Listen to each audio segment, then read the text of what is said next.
Ryan Roberts here with Coach Sullivan and Cooper. Coach, you're almost to the regular season. Talk about the progression of this team over the summer and fall.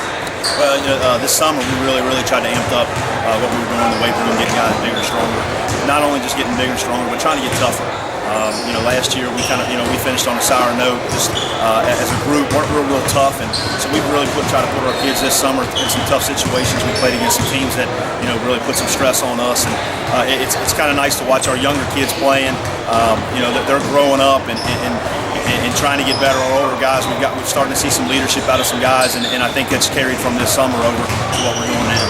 You lose Zach McNeil and Spencer Holland, among others, from last year's team. Who are some of the key players returning this year that you're expecting big things from? Well, we're going to ride Colin Hathorn as well as our other bigs with playing Philip Hawkins, playing Blake Dickerson, those guys. I think on the perimeter you're going to see a lot from John Leakey, senior guard that's really put some muscle on his body and gotten a lot more athletic. And when he plays with confidence, he can be one of the better guards in our region.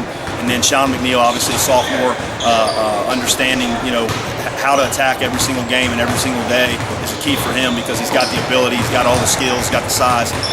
And then rounding out, probably Dante Hendricks is going to probably run our point for us. Just a very heady kid. Obviously going to be behind with our football, with him being gone with football, but I look for him to by mid-January being in basketball mindset and conditioning. Speaking of the football kids, who are some kids that no one knows about right now that you're expecting to step up? Well, we'll have probably 4 kids at least come from football that'll come around. Dante obviously one of them, and then another sophomore, Jaden Jackson, is a kid that played freshman last year, very athletic kid.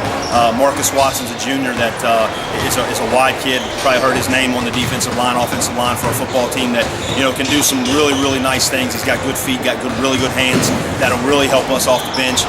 And then another kid, Nathan Brown, that has unbelievable athleticism that hopefully starts to figure out now in his junior year that it's time to go. Looking at the makeup of this team, what are the strengths and where are you still trying to improve? Our strengths are obviously our bigs. We've got to get paint touches. When we get paint touches with this group, because our guards can shoot it, but we can't become a jump shooting team. If we pound it inside to our guys, good things will happen on the outside because our bigs will do a good job of when they do get doubled, of kicking it out.